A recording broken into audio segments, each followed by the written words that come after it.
Bonjour à tous, c'est John de Hannes TV. Aujourd'hui, je suis avec Aurélie. Aurélie de la société LRA Cannes.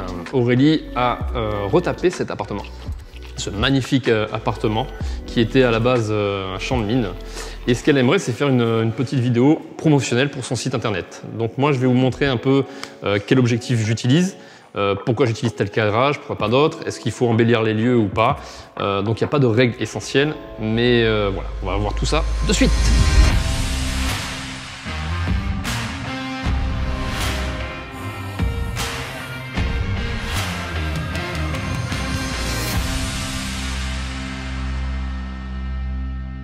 Donc là, moi, pour commencer, j'ai besoin de faire un plan large de l'appartement. J'ai besoin de montrer le volume de l'appartement, donc il faut aller sur plutôt un objectif à grand angle. Moi, là, j'utilise un 11-16 de chez Tokina, car ma caméra, c'est une Super 35. Une Super 35 11-16, le 11 devient un 16 mm. Voilà, si vous avez la chance d'avoir des objectifs relativement grand angle, utilisez-les pour montrer la pièce en volume. Je tourne en 4K, en 50 images secondes, ce qui va me permettre, en fait, de... si j'ai besoin de restabiliser ou de faire des plans au ralenti ou d'accélérer en fait mon plan dans mon montage, j'ai une main en fait sur mon montage. J'utilise aussi le slider parce que j'aime beaucoup les avancées type film. Je me suis mis légèrement en contre-plongée parce qu'au-dessus on retrouve un Velux. Et ce que j'aime bien en fait, c'est de partir du Velux et descendre ensuite dans l'appartement.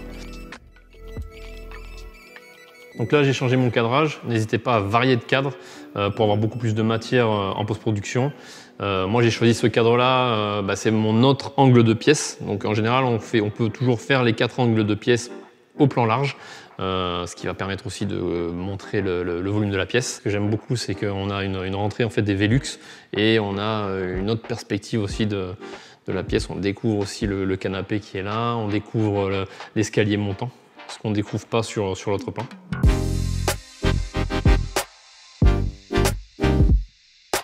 Donc là, je passe à la chambre, donc je suis toujours sur mon slider avec mon 11-16, toujours en plan large. N'hésitez pas à faire attention à plein de petites choses. Par exemple, les miroirs. Là-bas, comme vous pouvez voir, on a des miroirs et si on se voit dans le miroir, c'est pas très professionnel.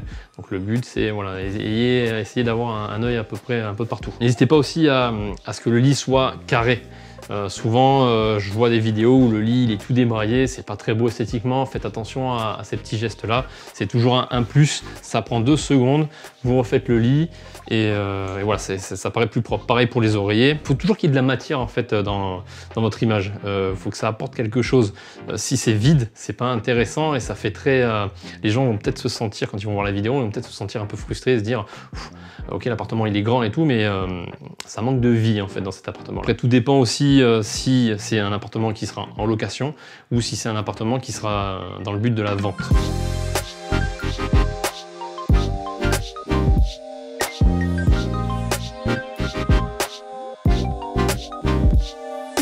Donc là, je vais passer au close-up. Donc j'ai changé d'objectif. Je suis passé sur un Sigma 50 mm. Donc moi, un 50 mm sur un Super 35, ça devient, il me semble, un 85 mm. De temps en temps aussi, je change. Je passe aussi au 70-200 pour avoir des plans vraiment beaucoup plus serrés, avoir une profondeur de champ plus réduite. Et là, par exemple, une première astuce, ce que j'aime bien, moi, c'est faire découvrir un lieu en passant à travers une porte. C'est-à-dire que je garde le côté du bois. Qui va dans mon cadrage, en fait cacher la moitié de mon cadrage, et ensuite je vais faire mon travelling légèrement sur le côté pour découvrir la pièce.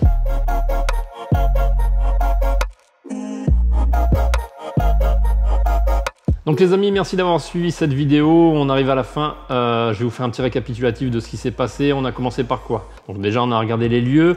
Moi, ce que j'ai fait, c'est que j'ai allumé les lumières. Ensuite, j'ai choisi mon objectif grand angle pour avoir l'appartement dans sa globalité. Le plus large possible, ça va de 24 jusqu'à 16, 11 mm. En deuxième lieu, moi, j'ai utilisé un 70-200 et un 50 mm pour avoir du close-up. N'hésitez pas à rajouter de la matière dans votre image. Si vous n'avez pas de matière, moi j'ai eu la chance d'avoir Aurélie. Prenez des personnes, faites les marcher dans l'appartement, ça mettra beaucoup de matière dans votre image. Troisième conseil, cherchez le détail. Quatrième astuce, n'hésitez pas à faire des amorces. Donc vous partez d'un mur et vous faites découvrir la pièce. Et pour le cinquième conseil, on va demander à Aurélie, par rapport à l'expérience qu'on a eue tous les deux, qu'est-ce que tu as à conseiller à nos internautes? N'oubliez pas que pour nous c'est notre premier support de communication, donc c'est très important. Et faites participer le propriétaire qui vérifie l'appartement avant votre arrivée. C'est ça que vous gagnerez du temps le jour J, parce qu'il y a des choses qui ne peuvent pas être faites vraiment au dernier moment. Refaire passer les draps, c'est un peu long. Voilà, c'est ça. Donc arriver et que tout soit propre, soit nickel. La table. Carrément. Rajouter des bouteilles de champagne, pourquoi pas. Rajouter des... voilà, customiser. Remplir le jacuzzi qui prend énormément de temps. Voilà, c'est toutes ces petites astuces-là qui vous permettent d'avoir quelque chose de plus naturel dans votre vidéo. Voilà, j'espère que cette vidéo vous a plu. On a fait un petit récap de tous les points essentiels pour ma part. N'hésitez pas à nous rejoindre sur notre page Facebook Adnest TV. Si vous avez quoi que ce soit comme question, commentez. Si vous avez des astuces ou même si vous voulez partager aussi votre expérience, n'hésitez pas, nous on est friands. N'hésitez pas à liker, à vous abonner et à cliquer sur la clochette pour être notifié. Allez, à plus. Bonjour à tous, je suis John de la société. Non, comment attention, merde. Je sais pas. Qu'est-ce que ça veut dire? Moi, je fais comme les petits, moi, tu sais. Quatrième conseil.